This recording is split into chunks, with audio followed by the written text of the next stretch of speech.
이베스트 투자증권 연불리 염승환입니다. 지금 이베스트 투자증권 신규 계좌 개설하시면 즉시 주식상품권 1만 원을 드리고 첫 거래하시면 제가 쓴 연불리 도서 함께 드리고 있으니 꼭 받아가세요.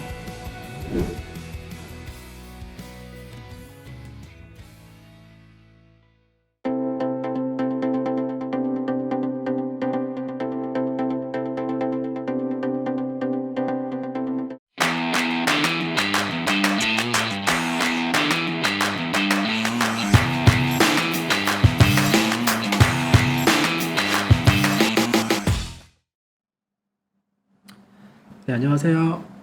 이베스트 해외 주식 영업팀 권준국입니다. 저번 주에 이어서 이번 주도 이렇게 인사를 드리게 되었는데요. 이번 주도 역시 이번 한 주 동안의 해외 주식 글로벌 시장에서는 어떤 일들이 있었는지, 그리고 어떤 기업들이 좀 눈에 띄게 움직였었는지, 그리고 이번 주 해외 주식 투자는 또 어떤 투자가 있는지 이렇게 알아보는 시간을 좀 가져보려고 합니다. 사실 이번 주 같은 경우에는 그래도 제가 체감 느끼기에는 저번 주보다는 그래도 괜찮았던 것 같아요. 미국도 그렇고, 뭐 중국, 홍콩도 그렇고.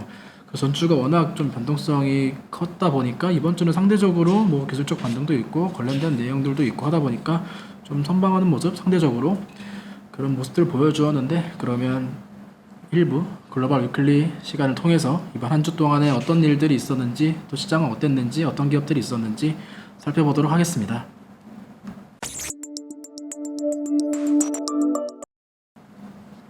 다우존스, 그리고 S&P 500, 나스닥, 일단 전주 대비했을 때에는 전부 다 좀 상승 마감하는 그런 한 주 동안 보였었고, 다만 이제 가장 눈에 띄었었던 지수는 아무래도 나스닥이 조금 더 강한 모습을 보여주는 한 주였던 것 같습니다. 아무래도 뭐 실적에 대한 영향도 있겠죠. 계속적으로 이번 그 실적 시즌에 들어서면서 기업들의 실적이 나오고 있는데, 실적들이 좋게 나오다 보니까 뭐 미리 선반영되어 있다고는 하지만 어쨌든 지수 입장에서는 좀 긍정적으로 보면서 관련된 내용들이 좀 영향들이 미치는 것 같고, 아무래도 뭐 그 델타 변이 바이러스에 대한 영향도 좀 있었던 것 같아요. 항상 그 코로나에 대한 우려감이 나올 때마다 시장에 큰 영향을 받았었던 다우, S&P들이 이번 주 시장에 관련된 내용으로 조금 안 좋은 모습, 상대적으로 나스닥은 강한 모습 계속적으로 보여주고 있었다. 한 주 모습 보여주고 있었다. 그렇게 보시면 좋을 것 같고요. 중국과 홍콩 보게 되면 뭐 전일 같은 경우에는 뭐 규제 우려 좀 나오면서 다시 좀 하락하는 모습 보였었는데, 그 전주에 워낙 그 중국과 홍콩 시장이 급락이 나오다 보니까 이번 주는 상대적으로 기술적 반등, 좀 증시 좀 충격을 완화하는 그런 모습들이 보여주면서 뭐 상해도 2%, 뭐 신천도 2.7%, 뭐 홍콩 항생은 뭐 상대적으로 조금 낮았지만 1%좀 반등을 하면서 좀 마감을 하였고요. 나스닥 차트인데, 나스닥 이번 주에 또다시 역사적 신고가를 뚫어주는 굉장히 강한 모습. 이 시장이 언제 꺼질 것인가에 대해서 아직도 계속적으로 의견이 분분한데, 아직까지는 시장은 계속적으로 가고 있다라고 알고 계시면 좋을 것 같고요.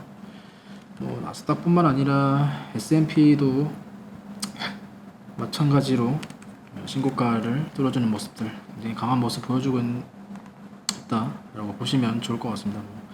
좀 하락하면서, 상대적으로 나스닥보다는 일부 하락하면서 뭐 박스권에 갇혀 있다고는 하지만 여전히 신고가 수준의 높은 수준을 기록하고 있는 미국 증시 상황이라고 보시면 좋을 것 같습니다. 뭐 항공, 보통 고객분들 그 지수는 어디서 보냐라고 많이들 여쭤보시는데, 이게 종목 차트에서는 이제 지수를 보기 힘들고, 여기 이제 위에 해외 주식 보게 되면 해외 주식 차트에 해외 지수 차트라고 있거든요. 여기서 보시면 이제 관련된 주요 지수들 차트를 보실 수 있으시니까, 여기서 종목 차트 말고 여기서 참고를 해주시면 좋을 것 같아요. 상위도 한번 보겠습니다. 상위 차트도 보면 확실히 이 차트만 봐도 그 전주는 굉장히 낙폭이 컸었고, 이번 주는 아무래도 기술적 반등, 매수세가 일부 좀 들어오면서 좀 시장이 돌아서는 그런 한 주 모습들 보여줬고, 다만 그렇다면 이제 시장이 뭐 계속 가냐라고 봤을 때는 아직도 그 규제 관련된 우려들이 이번 주에도 계속적으로 있었다 보니까 완전히 그 우려감이 좀 지워졌다고 보기는 조금 어려울 것 같아요. 그래도 이번 주는 저번 주보다는 나았다. 그런 모습들 보시면 좋을 것 같고, 그러면 이번 주 시장에 그럼 어떤 내용들이 주로 있었는지 조금 몇 가지만 좀 말씀을 드려보도록 하겠습니다. 일단 미국 쪽에서는 좀 간만에 전기차와 관련된 섹터들이 조금 주요 내용들이 나오면서 강한 모습들을 보여주었는데요. 그렇게 되면 자동차 눈에 띄고 뭐 반도체 눈에 띄는데, 반도체 아무래도 뭐 AMD 영향이 있었겠죠. 그 이슈거리 좀 말씀을 드리게 되면, 일단 전기차 관련된 내용은 일단 뭐 인도 건수, 그러니까 자동차가 전기 자동차가 얼마나 인도가 되었느냐에 대한 건수가 발표가 되었는데, 이 부분이 생각보다 좀 견고했다라는 내용도 긍정적으로 영향을 미쳤었고, 그 다음에 7월 30일 같은 경우에는 중국 정부에서 전기차를 육성을 하겠다라는 소식도 나왔었고, 뭐 탄소 중립 시행하겠다 뭐 이런 거 계속 나오지만, 여전히 이런 내용들이 좀 주목을 받으면서 오랜만에 전기차 관련된 그 기업들이나 뭐 ETF 좀 강세를 보여줬다라는 내용들이 있었고, 특히 이제 골드만삭스 같은 경우에는 이번 주 고객들한테 그 매수 권고 리스트에 이 전기차 관련된 소재, 뭐 리튬이라던가 전기차 이 관련된 리스트를 포함을 시켰다라는 소식도 전해지면서 좀 관련된 섹터에 좀 긍정적으로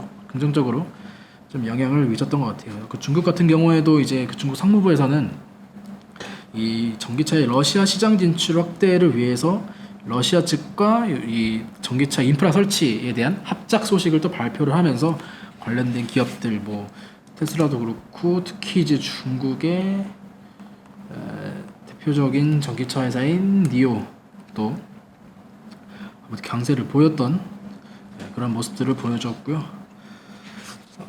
뭐 어제 같은 경우에도 사실 좀 눈에 띄었던 게, 그 바이든 행정부가 전기차 산업과 관련된 내용들 발표가 있었는데, 뭐 2030년까지는 이 전체 자동차 판매량 중에 40%에서 50%, 그러니까 거의 절반 가까이를 전기차로 해야 된다라는 행정 명령에 서명을 하면서 관련된 기업들이 또다시 주목을 받게 되었던 거죠.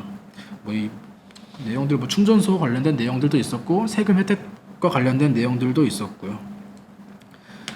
중국 쪽에서도 역시 계속적으로 좋은 내용들, 전기차 관련된 내용들이 이번 주에 좀 눈에 띄었었다라는 내용이 한 가지가 있었고, 그리고 이제 중국 쪽에서는 아무래도 좀 규제와 관련된 내용들이 아까도 좀 이어지고 있다라고 말씀드렸는데, 이 부분이 어제 시장에도 영향이 미치면서 좀 안 좋은 모습 보였어요. 그러니까 거의 플랫폼 기업들, 그 시장을 독점하고 있는 기업들에 대한 규제가 계속적으로 이어지고 있는데, 어제 같은 경우에는 일단 뭐 비판적으로 나온 시각에서는 뭐 게임 산업에 대한 세금 혜택을 폐지를 해야 된다라는 우려감들도 나왔었고, 특히 뭐 미성년자 같은 경우에는 뭐 전자담배를 구매하는데 뭐 이거 관련된 기업들, 그리고 뭐 이 비료 업체까지 조사가 진행 중, 뭐 이런 소식들이 나오면서 역시 중국에서는 아직도 좀 기업 길들이기가 이어지고 있지 않나, 계속 개인적으로 그렇게 좀 봐야 될 것 같습니다. 그러니까 이번 주에 시장의 반등이 앞으로 추세의 완전한 전환이냐라기보다는 우려감은 여전히 상존해 있다라는 점은 꼭 중국 증시에 감안을 하시는 것이 좀 좋을 것 같아요. 이번 주는 아무래도 이 두 가지 이슈가 좀 시장에서는 좀 가장 크게 영향을 미쳤다라고 봐야 될 것 같고요. 이제 뭐 그러면 저 어떤 섹터 기업들 좀 말씀을 드리게 되면, 이번 주도 역시 미국 증시에서 가장 상승률이 좋았던 종목 모더나입니다. 모더나 아무래도 지금 뭐 코로나 백신으로 굉장히 눈에 띄었었고, 엄청나게 많이 오르기도 했었고요. 보게 되면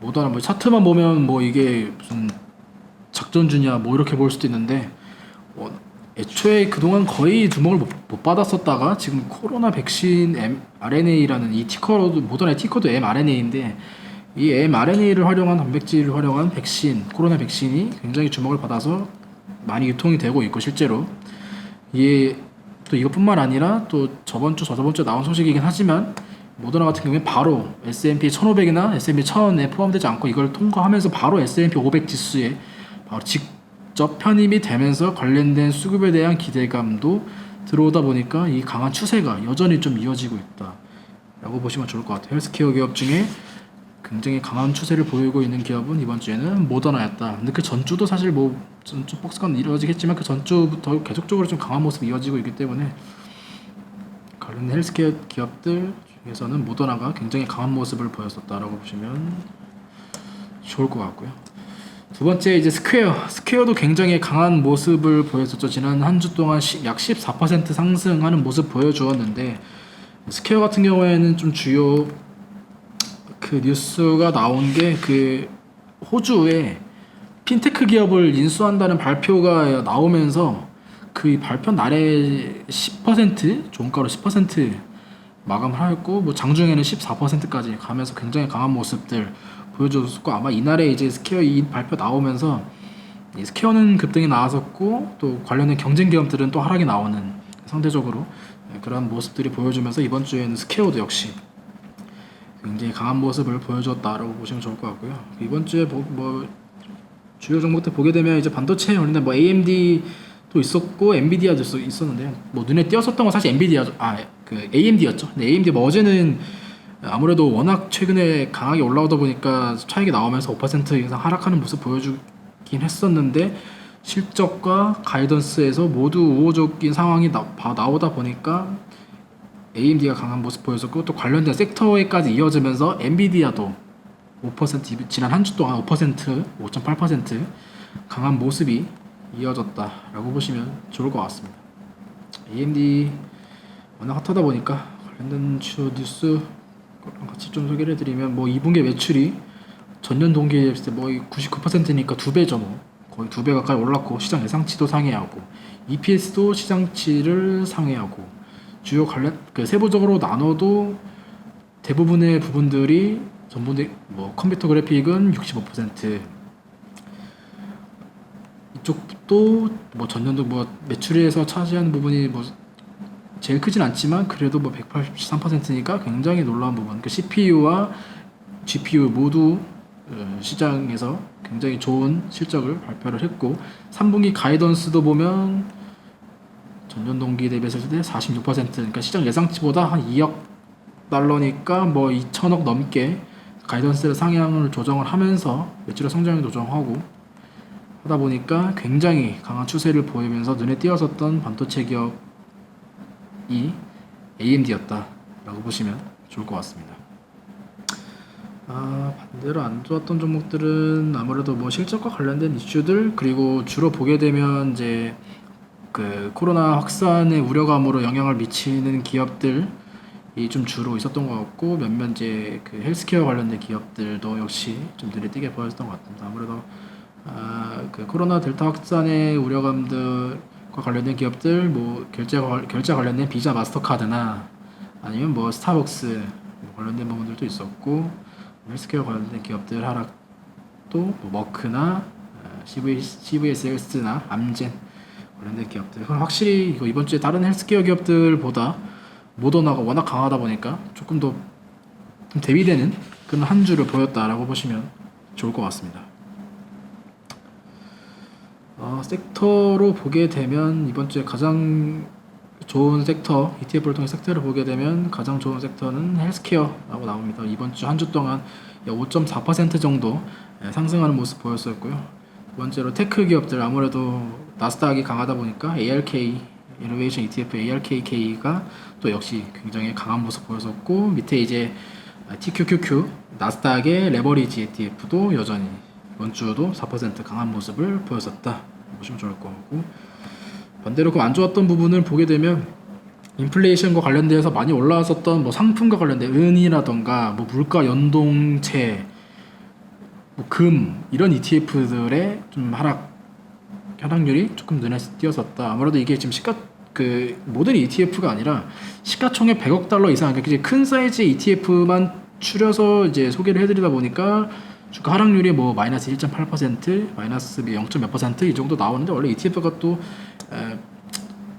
분산 투자되는 효과도 있기 때문에 개별 기업들보다는 조금 더 변동성도 적고 이 ETF들은 특히나 더 규모도 사이즈도 크기 때문에 뭐 뭐 하루에 이번 주에 뭐 마이너스 20%뭐 이런 것보다는 마이너스 0점대, 마이너스 2%대 1% 이렇게 좀 하락하는 모습들이 보여졌다라고 보시면 좋을 것 같습니다. 이번 주에 어떤 종목들 실적을 상향했냐라고 보시게 되면 뭐 에너지 기업들, 그다음에 헬스케어 기업들 중에 화이자가 또 이번 주에 또 실적을 상향 조정하면서 눈에 띄었었는데, 사실 이런 종목들 실적을 상향한 종목들 매주 이렇게 소개를 드리는 이유가 지금 미국 시장 자체가 2분기 실적보다는 3분기 가이던스 하반기에 이 기업은 얼마나 돈을 더 벌 것이냐에 대해서 좀 주목을 많이 하다 보니까 이런 기업들의 아무래도 주목도가 높을 수밖에 없어요. 그러니까 이런 종목들을 꼭 매주 참고를 하시는 것도 분명히 좀 투자하시는데 도움이 될 거라고 생각을 하고 있습니다. 페이스북도 2분기에 이제 광고 매출 올라오면서 실적 발표했는데 3분기 역시도 실적을 이번 주에도 상향 조정을 한 모습 보여주고 있고, 역시 뭐 테슬라도 마찬가지 모습들 관련된 그 이번 주 한 주 동안 실적을 가이던스 상향한 종목들도 꼭 참고를 해주시면 좋겠다는 말씀 좀 드리고 싶습니다. 그러면 이제 이번 주에 글로벌 시장에서는 주로 어떤 일들이 있었는지, 그리고 어떤 기업들이 눈에 띄었었는지, 그리고 주로 어떤 섹터가 강했었는지, 어떤 이슈가 있었는지까지 말씀을 드렸고요. 2부에는 이제 그러면 해외 주식 투자에는 어떤 투자 방법이 있는지, 어떤 투자를 할 수 있는지를 또 한 가지 주제를 제가 또 소개를 해드리려고 하는데, 한 가지 또 가져왔으니까 2부에서 또 말씀을 드려보도록 하겠습니다.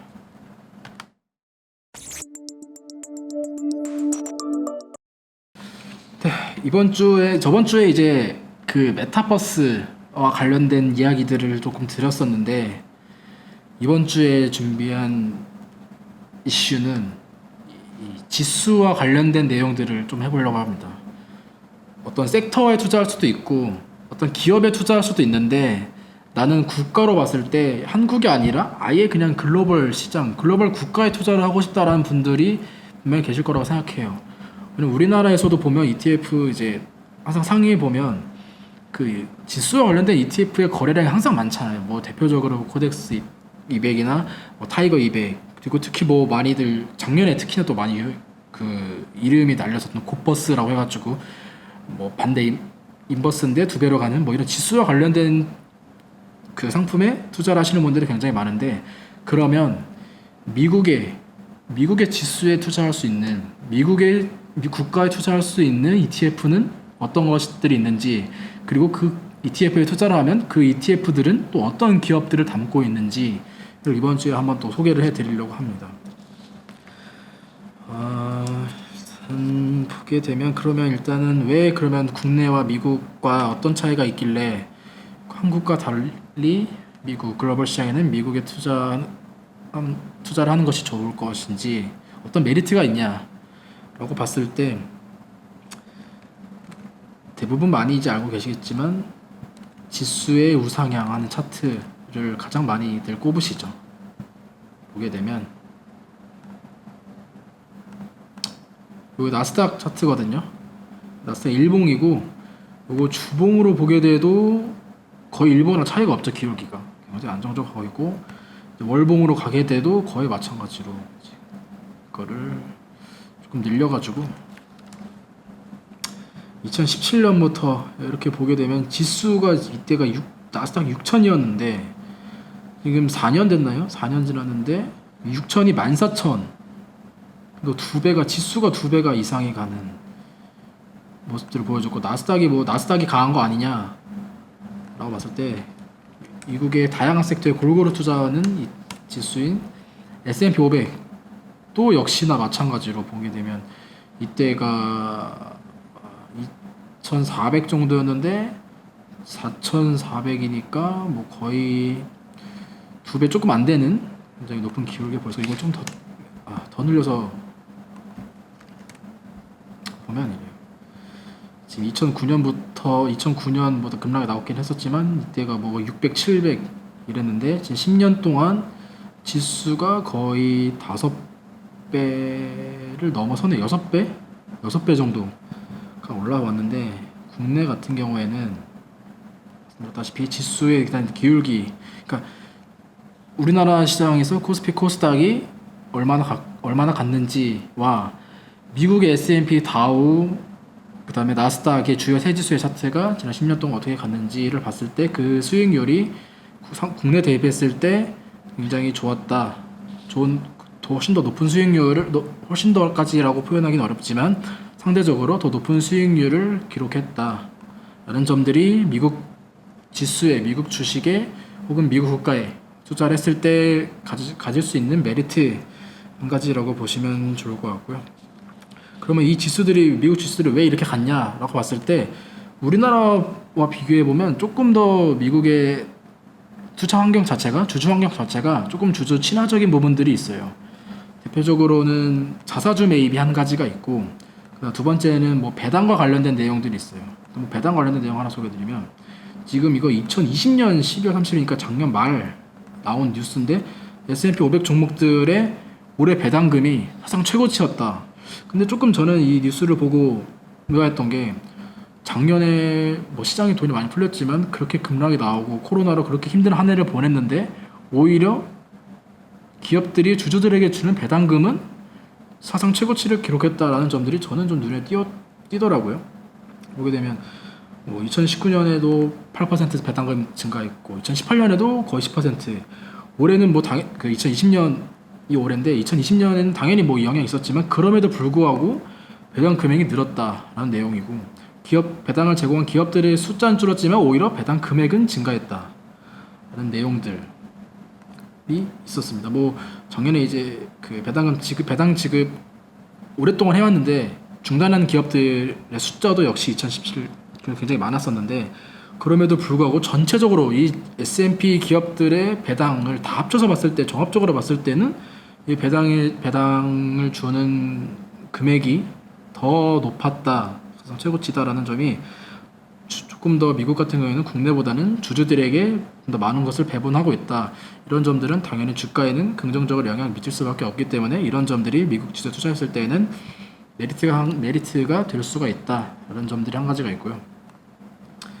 그리고 자사주 매입. 그러니까 자사주 매입이 뭐냐면 회사의 돈을 써서 시장에 유통되어 있는 주식들을 사들이는 건데 이게 그러면 어떤 메리트가 있냐? 주주 입장에서는 시장에 유통되어 있는 주식 수가 줄어들게 되면 내가 가지고 있는 주식의 가치는 상대적으로 올라갈 수밖에 없죠. 왜냐면 시장에 100개 있었던 게 50개가 돼버리면 나는 원래 하나 갖고 있었는데 이게 원래는 100개 중에 하나였는데 이 50개 중에 하나가 되는 거니까 상대적으로 좀 주주 가치가 좀 올라갈 수 있다, 상승이 될 수 있는 부분이 있는데 그렇다 보니까 항상 기업들의 자사주 매입 뉴스가 나오면 주가는 항상 긍정적으로 좀 받아들였었거든요. 물론 이제 그 자사주 매입의 가이던스에 따라서 조금 다르긴 하지만 기본적으로 자사주 매입은 주주 입장에서는 뭐 긍정적인 이슈다라고 보시면 좋을 것 같은데 이 자사주 매입도 역시 작년 한 해 올해 눈에 띄고 있는 소식 중에 한 가지. 근데 보면 그 애플이 900억 달러면 우리나라 돈으로 거의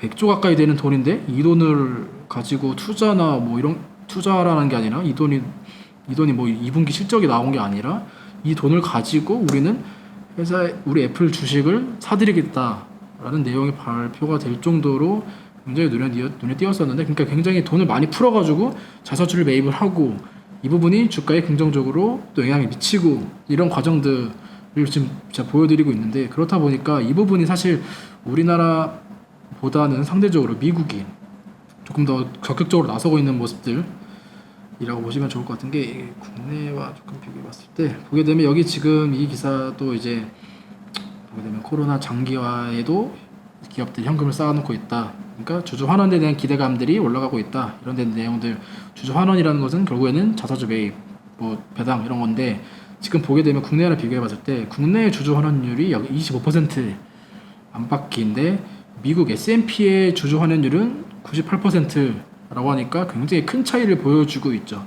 이 주주 환원율이라는 거는 기업 순이익, 기업이 돈을 번 거에서 배당이랑 자사주에 얼마나 썼냐를 보여주는 건데 국내는 번 돈 중에 약 25%를 배당과 자사주 매입에 썼고 미국의 S&P 500의 기업들은 굉장히 많은 부분을 배당과 자사주에 썼다라는 점들이 내가 주주라면 이렇게 좀 주주 친화적인 환경에서 투자를 했을 때 좀 더 높은 수익률을 기대할 수가 있고 실제로 과거의 퍼포먼스도 그렇게 보였었기 때문에 국내의 지수 ETF 혹은 지수에 투자하는 것도 있지만 글로벌 시장에서 만약에 난 이 국내처럼 이런 지수나 국가에 투자하고 싶다라고 했을 때는 미국의 주요 지수인 다우와 S&P와 나스닥에 투자하는 대표적인 ETF에 투자하는 것도 또 하나의 대안이 될 수 있다. 하나의 해외 주식에 투자하는 그 선택지가 될 수 있다라는 점에서 이번 주에 좀 소개해드리려고 좀 서론으로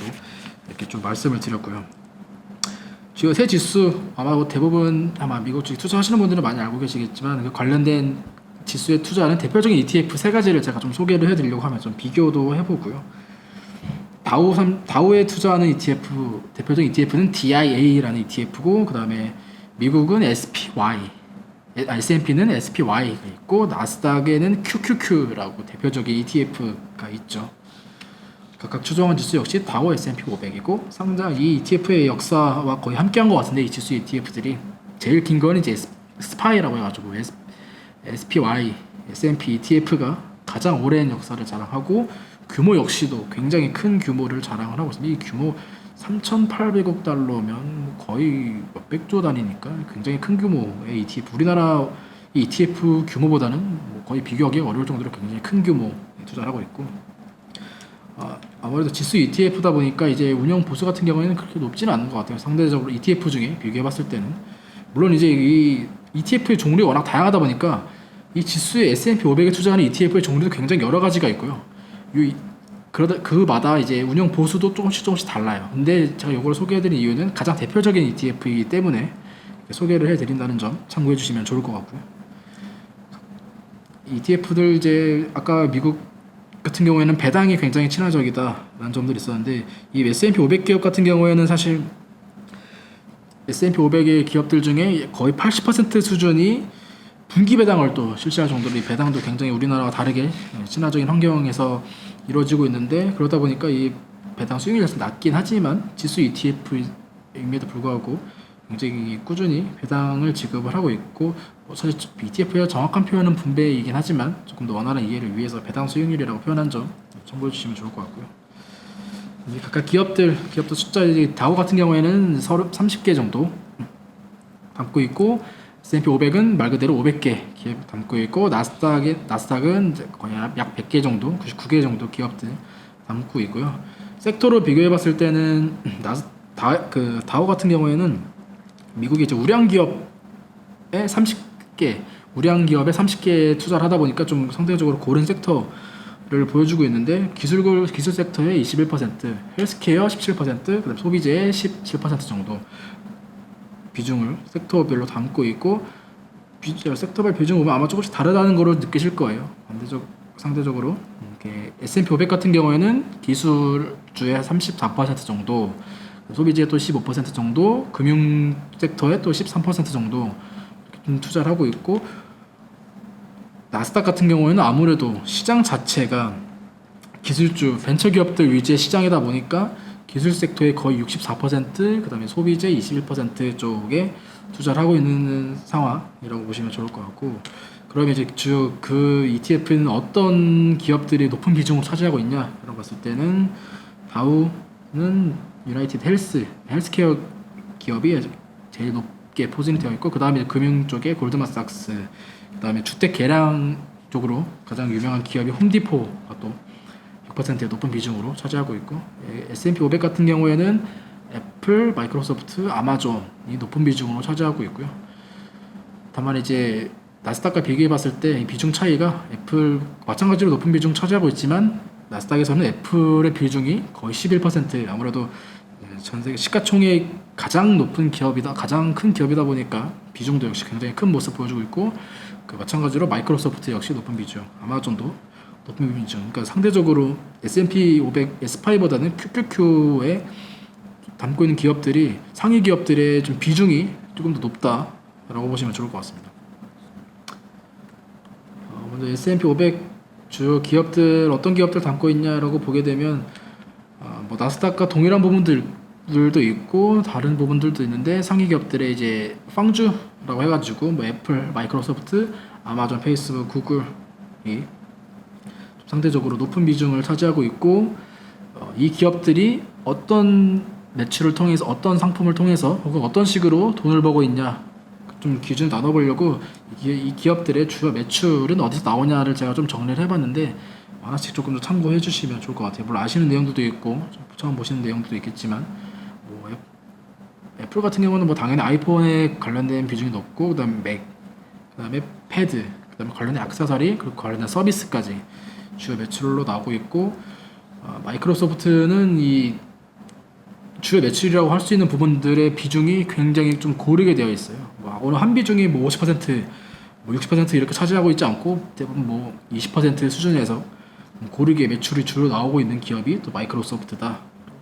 보시면 좋을 것 같고 뭐 테슬라도 높은 비중 차지하고 있고 그다음 버크셔 해서웨이 같은 경우에는 투자 쪽 투자은행이라고 보통 이제 투자하는 금융주의 대표주인데 뭐 보험과 관련된 부분, 그다음에 투자, 임대, 뭐 유틸리티 전반적으로 매출 이런 쪽에서 나오고 있는 기업이 버크셔 해서웨이다라고 보시면 좋을 것 같습니다. 주로 지금 말씀 보여드리는 기업은 S&P 500 지수 ETF인 SPY의 주요 기업들은 어떤 식으로 돈을 벌고 있냐라는 것까지 좀 보여드리고 있고 비중도 보게 되면 뭐 애플, 마이크로소프트, 아마존 높긴 하지만 다 했을 때 뭐 절반 이상 그렇게 차지하고 있진 않은 그런 포트폴리오 분배를 보여주고 있고요. 그다음에 다우존스 다우는 조금 뭐 그 규모는 커서 이름은 들어왔는데 좀 생소하신 기업들도 있을 거라고 생각해요. 보게 되면 홈디포 아까도 높은 비중을 차지하고 있는 홈디포 같은 경우에는 주택 인테리어나 아니면 목재, 가전, 뭐 정원 이런 쪽 개량하는 쪽에서 주로 돈을 벌고 있는 기업이라고 보시면 좋을 것 같고 비자 같은 경우에는 대부분 뭐 카드 회사라고 알고 있지만 비자는 사실 뭐 데이터 처리 결제보다는 데이터 처리 이쪽에서 오히려 더 높은 매출을 만들어내고 있는 기업이기도 하고요. 세일즈포스는 고객 관리, CRM과 관련된 티거와 똑같은 CRM 소프트웨어나 클라우드를 제공하면서 돈을 벌고 있는 기업이라고 보시면 좋을 것 같고 그 다음에 다우다 보니까 그런 섹터를 보여주고 있는데 허니웰 그리고 보잉 같은 경우에는 또 이제 우주항공과 관련된 기업들을 담고 있는 부분도 역시나 좀 참고해 주시면 좋을 것 같아요. 보면 뭐 우주항공부터 제약바이오, 그 다음에 뭐 맥도날드 같은 소비재, 그다음에 뭐 결제, 그다음에 뭐 마이크로소프트 같은 IT, 골드만삭스 같은 금융, 굉장히 대표주들의 고른 섹터 담고 있는 게 다우라고 보시면 좋을 것 같아요. 비중도 보면 마치 뭐 피자 그림처럼 나오는데 굉장히 고른 비중으로 어느 한 기업이 굉장히 눈에 띄는 비중이 아니라 상위 기업들이 상대적으로 봤을 때는 좀 고른 비중을 담고 있는 ETF가 DIA, 다우 ETF다라고 보시면 좋을 것 같습니다. 그리고 이제 QQQ, 나스닥의 주요 ETF 담고 있는 기업들 아마 뭐 QQQ에 담고 있는 주요 기업들은 많이들 알고 계실 거라고 생각해요. 아까 SPY에 중복되는 부분들도 많고요. 다만 이제 기술주의 비중이 굉장히 높은데 첫 번째 보면 이제 페이팔 유명한 결제 회사죠. 이 결제에서 나오는 거의 결제에서 돈을 벌고 있다라고 보시면 좋을 것 같고 우리가 또 많이 쓰고 있는 지금도 쓰고 있는데 어도비도 각종 그 클라우드나 이런 서비스 이런 제품들을 구독 형태로 통해서 굉장히 돈을 벌고 있는 뭐 디자인 쪽이나 뭐 문서 쪽이나 아니면 고객 경험 쪽이나 뭐 이런 쪽으로 좀 주로 돈을 벌고 있는 기술 기업이다라고 보시면 좋을 것 같습니다. 앞서 그 DIA나 SPY보다는 조금 더 상위 기업들의 비중이 좀 높은 부분 확인할 수 있고요. 그러니까 어떤 차이가 있냐? 다우는 사실 기업을 많이 담고 DIA, 그러니까 이 차이점을 말씀드리면 DIA 같은 경우에는 섹터는 고르게 담겨져 있으니까 나는 좀 미국의 전반적인 기업들의 좀 대표적인 기업들에 투자를 하고 싶고 좀 고른 비중으로 투자를 하고 싶다라고 하시면 이 다우 ETF인 DIA가 답일 수 있고 다만 이제 나는 다우는 그 고르게 투자하는 건 좋은데 다우는 좀 기업들을 너무 조금 담는 것 같다. 좀 나는 조금 더 많이 담고 있는 이 지수 ETF 투자하고 싶다라고 하시는 분들에게는 S&P 500개 기업에 여러 다양한 섹터에 투자하고 있는 이 SPY가 또 대안이 될 수도 있고요. 반대로 나는 그러면 어떻게 미국도 좋지만 그 중에서도 굉장히 핫한 기술주들 뭐 팡주라 마가라고 불리는 또 그런 기술주 중심의 ETF들 그런 기업들만 나는 담아가지고 투자를 하고 싶다라고 하시는 분들은 DIA나 SPY보다는 QQQ 나스닥과 관련된 ETF가 선택지가 될 수가 있겠죠. 그러니까 이 지수들은 사실 이제 우리나라의 코스피 코스닥처럼 코스피는 우리는 코스피 시장이 있고 코스닥은 코스닥 시장인데 이 지수들은 사실 시장은 아니고 주요 지수들이라고 보시면 좋을 것 같아요. 나스닥은 물론 나스닥 시장이고요. 그거랑 좀 차이가 있다라고 보시면 좋을 것 같아요. 국내 이게 뭐 그러면 S&P 500 시장이 있지 않냐 이렇게 그 가끔씩 뭐 의문을 가지시는 분들도 계신데 그렇지 않고 다만 이제 이 세 지수는 미국을 대표하는 주요 지수들이기 때문에 이 지수들에 투자를 한다고 했을 때는 미국의 대부분 대표하는 기업들을 투자를 하고 있다라고 볼 수 있기 때문에 나는 국내 기업들 뭐 삼성전자, 하이닉스, 뭐 카카오, 셀트리온도 좋지만 해외 시장에 투자를 하고 싶고 근데 내가 아직 어떤 기업들이 있는지 잘 모를 때는 이 국가 주요 지수 대표적인 기업들 담고 있는 한꺼번에 투자할 수 있는 이런 지수 ETF도 관심을 가져보시면 분명히 좋을 것 같아요. 아마 처음에 이 해외 주식 투자를 접근하시는 분들에게는 어떤 기업에 바로 다이렉트 투자하는 것보다는 오히려 이런 ETF, 특히 이런 지수 ETF, 대표 기업들을 담고 있는 지수 ETF를 통해서 좀 시작을 해보시는 것도 좀 좋지 않을까라는 차원에서 이번 주에는 해외 주식 투자 중에 그 미국 시장에 투자하는 주요 지수 ETF인 DIA와 SPY, QQQ 이렇게 세 가지 지수 ETF를 준비를 해서 소개를 해드렸고요. 다음 주도 이제 또 새로운 주제를 가지고 좀 소개를 해드리려고 하는데 궁금하신 것도 있으시면 뭐 댓글 남겨주시면 제가 또 참고해서 준비하면 되니까 궁금하신 것들 남겨주시면 좋을 것 같고 관련된 피드백도 주시면 반영을 해서 또 언제 자료를 준비해서 또 이렇게 소개를 해드리도록 하겠습니다. 그러면 이번 주에 글로벌 시장에서 해외 시장에서는 어떤 일들이 있었는지 그 어떤 기업들 그리고 투자를 하면 어떤 투자가 있는지 이번 주엔 지수 ETF까지 이렇게 소개를 해드렸습니다. 그럼 저는 이번 주에 준비한 내용은 여기까지고요. 다음 주에 또 어떤 일들이 있었는지 또 어떤 투자 방법이 있는지 투자 트렌드 한 가지 준비를 해와서 또 다시 인사를 드리도록 하겠습니다. 그럼 지금까지 이베스트 투자증권 해외 주식 영업팀의 권준국이었습니다. 시청해주셔서 감사합니다.